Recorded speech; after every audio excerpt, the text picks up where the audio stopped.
दोस्तों जरा सोचिए, अगर एक साधारण सी दिखने वाली चाय वाली असल में एक तेज तर्रार आईपीएस अधिकारी निकले और सामने खड़ा थानेदार उसकी असली पहचान से पूरी तरह बेखबर हो। क्या होगा जब इस अधिकारी की आंखों से जमीनी हकीकत का कड़वा सच सामने आए। ये कहानी है दिव्या वर्मा की, एक ऐसी महिला अधिकारी की जिसने अपनी वर्दी उतारकर एक मामूली चाय वाली का रूप धार लिया ताकि सच्चाई का सामना किया जा सके। लेकिन जब सत्ता के नशे में चूर थानेदार ने उसे थप्पड़ मार दिया तो जो कुछ हुआ उसने पूरे महकमे को हिलाकर रख दिया। दोस्तों, इस कहानी को अंत तक जरूर पढ़ें। यह कहानी उन दिनों की है जब दिव्या वर्मा एक ईमानदार और निडर आईपीएस अधिकारी थी। उनका काम ही उनकी इबादत था और उनके लिए उनका फर्ज सबसे पहले था। वह हमेशा यह सुनिश्चित करना चाहती थी कि कानून की अमलदारी सिर्फ कागजों पर नहीं बल्कि जमीनी स्तर पर भी हो। एक दिन उनके दिमाग में एक ख्याल आया जिसने उन्हें बेचैन कर दिया। क्यों न थानेदार सुरेश चौहान की कार्यप्रणाली का पता लगाया जाए। क्या वह वाकई अपनी ड्यूटी ईमानदारी से निभा रहा है या सिर्फ वर्दी की आड़ में सत्ता का मजा ले रहा है। दिव्या जानती थी कि अगर वह अपनी असली पहचान में जाती तो सब कुछ दिखावा होता। असली सच्चाई जानने के लिए उन्हें उस दुनिया में उतरना था जहां आम लोग पुलिस से वास्ता रखते हैं। उन्होंने एक साधारण महिला का भेष बदला, एक पुरानी सूती साड़ी, चेहरे पर जरा भी मेकअप नहीं, बस एक आम औरत का रूप। उन्होंने प्रताप नगर के हलचल भरे बाजार में एक छोटी सी चाय की दुकान लगाई। उनका मकसद साफ था, बिना किसी पहचान के जमीनी स्तर पर पुलिस के रवैये का अनुभव करना। वह मुख्य बाजार के रास्ते के किनारे अपनी छोटी सी चाय की दुकान पर बैठी थी। सुबह की भागदौड़ में लोग चाय पीने आते और दिव्या सबकी बातें सुनती, उनके जज्बात और हरकतों को देखती। धूप सिर पर थी और रोजमर्रा की जिंदगी का संघर्ष उनकी आंखों में झलक रहा था, बिल्कुल वैसे ही जैसे किसी आम चाय वाली की आंखों में होता है। इसी दौरान एक चमकती हुई सरकारी जीप पास से गुजरी। उसमें से थानेदार सुरेश चौहान निकला, अपनी वर्दी के रौब में चूर। उसकी नजर दिव्या पर पड़ी, लेकिन उसने उन्हें सिर्फ एक मामूली चाय वाली समझा। उसके चेहरे पर एक हल्की सी घमंडी मुस्कान आई, जैसे वह अपनी ताकत का मजा ले रहा हो। दिव्या ने कोई प्रतिक्रिया नहीं दी, लेकिन उनकी नजरें उसकी हर हरकत को भांप रही थीं। दिव्या की बेरुखी सुरेश चौहान को खल गई। उसे आदत थी कि लोग उसे देखकर सिर झुकाते हैं। वह गाड़ी से उतरकर सीधा दिव्या के पास आया। उसकी आंखों में एक अजीब सी ताकत थी जो सत्ता के नशे से जन्म लेती है। तुम कौन हो? यहाँ किसकी इजाजत से बैठी हो? उसने सख्त और धमकी भरे लहजे में पूछा। दिव्या ने शांति से लेकिन पक्केपन से जवाब दिया, मैं एक चाय वाली हूँ साहब, रोज यहाँ आकर अपना गुजारा करती हूँ। थानेदार का लहजा और तीखा हो गया। उसकी आवाज में चिड़चिड़ाहट थी। यहाँ चाय बेचने की हिम्मत कैसे हुई? ये मेरा इलाका है, जो मैं कहूंगा वही होगा। चल हटा अपनी दुकान यहाँ से। दिव्या ने उसे टोकते हुए कहा, आप अपनी हद में रहकर बात करें और अपनी ड्यूटी पर ध्यान दें। यह सार्वजनिक रास्ता है और मुझे यहाँ कारोबार करने का पूरा हक है। उनकी आवाज में नरमी थी, लेकिन शब्दों में एक आईपीएस अधिकारी का आत्मविश्वास था। सुरेश चौहान के अहंकार को गहरा धक्का लगा। एक मामूली चाय वाली उसे नसीहत दे रही थी।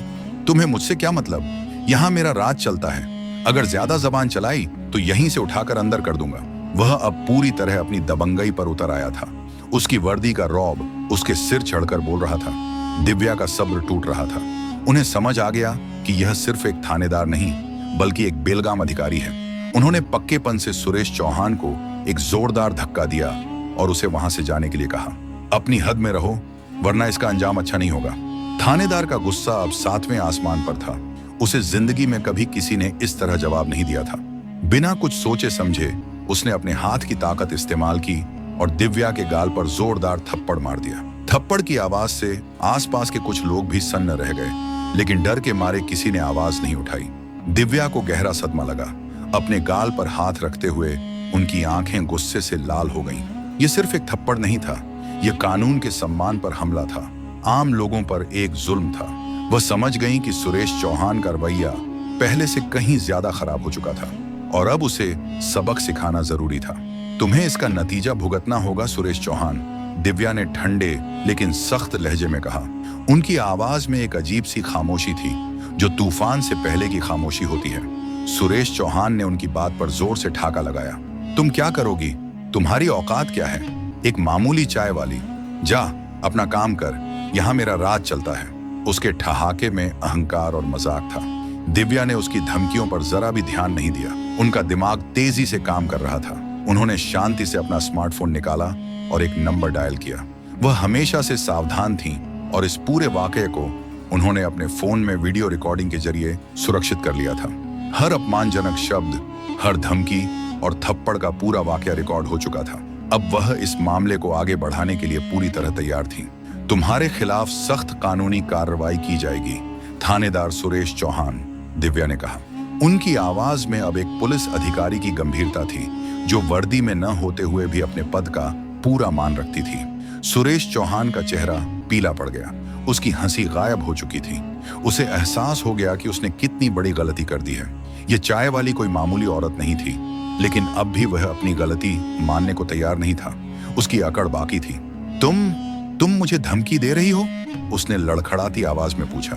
दिव्या ने उसकी बात को नजरअंदाज कर दिया और अपने रास्ते पर आगे बढ़ गई। वह जानती थी कि अब इस मामले को उच्च अधिकारियों तक पहुंचाने का समय आ गया है। उन्होंने फौरन अपने सीनियर अधिकारी डीआईजी राघवेंद्र सिंह से संपर्क किया। राघवेंद्र सिंह अपनी ईमानदारी, निष्पक्षता और न्यायप्रियता के लिए जाने जाते थे।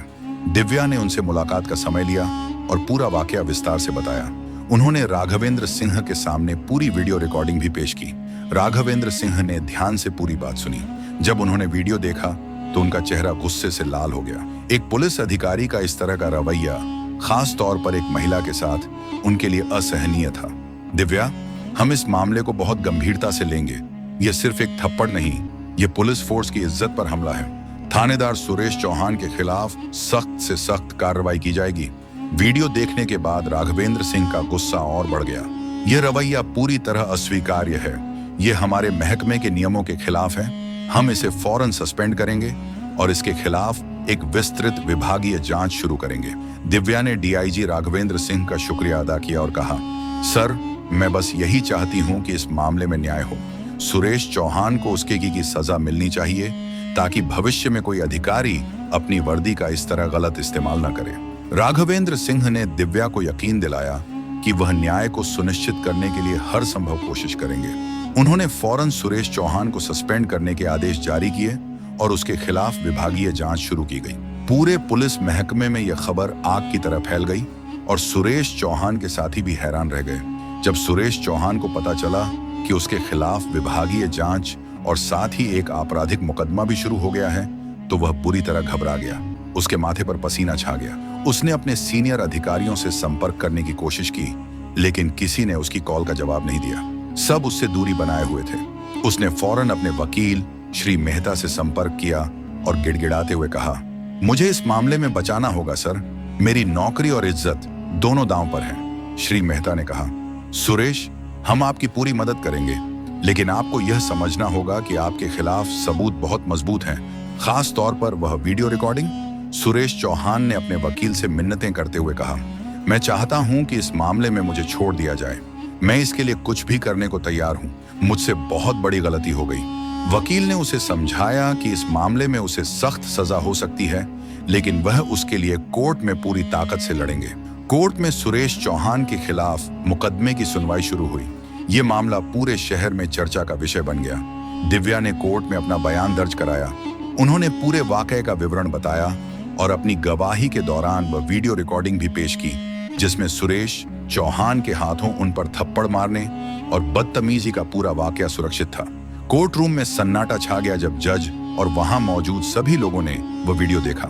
सुरेश चौहान के वकील ने दिव्या से जिरह करते हुए पूछा, आपको कैसे पता कि सुरेश चौहान ने आपको मारा था? हो सकता है वह कोई और हो। दिव्या ने आत्मविश्वास के साथ जवाब दिया, मेरे पास इस पूरे वाकये की स्पष्ट वीडियो रिकॉर्डिंग है। मैंने सुरेश चौहान को अपने गाल पर मारते हुए देखा और सुना।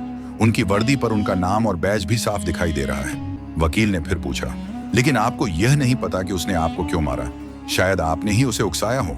दिव्या ने पक्केपन से जवाब दिया, मुझे पता है कि उसने मुझे इसलिए मारा क्योंकि मैंने उससे उसकी ड्यूटी के बारे में पूछा था और उसे गलत काम करने से रोका था। सुरेश चौहान का रवैया पहले से ही बहुत खराब हो चुका था और यह थप्पड़ उसकी बेलगाम ताकत और अहंकार का नतीजा था। कोर्ट ने सुरेश चौहान से पूछा, थानेदार सुरेश चौहान, आपका क्या कहना है? आपने दिव्या वर्मा को क्यों मारा? सुरेश चौहान ने पहले तो इनकार करने की कोशिश की, लेकिन सबूत इतने पक्के थे कि वह झूठ नहीं बोल सका। उसने लड़खड़ाती आवाज में स्वीकार किया, हाँ, मैंने दिव्या को मारा था। वह मुझे तंग कर रही थी और मैंने उसे ऐसा करने से रोकने के लिए कहा था। मैं गुस्से में था। कोर्ट ने सुरेश चौहान की बात सुनी, लेकिन कहा, आपके खिलाफ पक्के सबूत जमा हो चुके हैं, जिनमें आपका अपना इकबाल और वीडियो रिकॉर्डिंग शामिल है। आपको अपना पक्ष इट्स अलेपो साबित करना होगा कि आप बेकसूर हैं। सुरेश चौहान के वकील ने कहा कि वह अपने मुवक्किल का बचाव करेंगे और अपना पक्ष साबित करेंगे। कोर्ट ने दोनों पक्षों की दलीलें सुनी और फैसला सुरक्षित कर लिया। कुछ दिनों बाद कोर्ट ने अपना फैसला सुनाया। कोर्ट रूम में भारी भीड़ थी। जज ने कहा, कोर्ट इस नतीजे पर पहुंची है कि थानेदार सुरेश चौहान दिव्या वर्मा के साथ मारपीट और सरकारी पद के गलत इस्तेमाल के जुर्म में कसूरवार हैं। उन्हें 6 महीने की कैद की सजा सुनाई जाती है और उन्हें तत्काल प्रभाव से पुलिस महकमे से बर्खास्त किया जाता है। यह फैसला इसलिए भी जरूरी है ताकि पुलिस फोर्स में अनुशासन और जनता के प्रति जवाबदेही बरकरार रहे। सुरेश चौहान को सजा सुनाए जाने के बाद दिव्या ने गहरी राहत की सांस ली। उनके चेहरे पर संतोष का भाव था। उन्होंने कहा, आज न्याय हुआ है और सुरेश चौहान को उसके किए की सजा मिली है। यह सजा सिर्फ सुरेश चौहान के लिए नहीं, बल्कि उन सभी अधिकारियों के लिए एक चेतावनी है जो अपनी वर्दी का गलत इस्तेमाल करते हैं। सुरेश चौहान ने अपनी सजा के खिलाफ हाई कोर्ट में अपील की। उसने कहा, मुझे लगता है कि कोर्ट ने फैसला सोच समझकर नहीं किया और मैं अपनी सजा के खिलाफ अपील करना चाहता हूं। हाई कोर्ट में सुरेश चौहान की अपील पर सुनवाई हुई। उसके वकील ने दलील दी कि सुरेश चौहान को गलत तरीके से फंसाया गया है और उसे रिहा कर देना चाहिए। लेकिन हाई कोर्ट ने सुरेश चौहान के वकील की दलीलों को खारिज कर दिया। कोर्ट ने कहा, सुरेश चौहान के खिलाफ पूरे सबूत मौजूद हैं और हमें लगता है कि निचली अदालत का फैसला पूरी तरह सही और निष्पक्ष है। अपील खारिज की जाती है। हाई कोर्ट से भी झटका लगने के बाद सुरेश चौहान ने अपनी सजा को स्वीकार कर लिया और जेल में अपनी सजा पूरी करने के लिए तैयार हो गया। दिव्या वर्मा की यह कहानी ईमानदारी, हिम्मत और न्याय की जीत का प्रतीक बन गई। यह कहानी पुलिस फोर्स में ईमानदारी और निष्पक्षता की अहमियत को दर्शाती है और यह भी कि कैसे एक व्यक्ति, चाहे वह किसी भी पद पर हो, अपनी हिम्मत और पक्के इरादे से अन्याय के खिलाफ खड़ा हो सकता है और उसे हरा सकता है। तो दोस्तों, आपको यह कहानी कैसी लगी? उम्मीद है कि आपको पसंद आई होगी। अगर पसंद आई हो तो कृपया हमारे चैनल को सब्सक्राइब करें और इस कहानी को एक लाइक जरूर दें ताकि हमारा हौसला और बढ़ता रहे। धन्यवाद।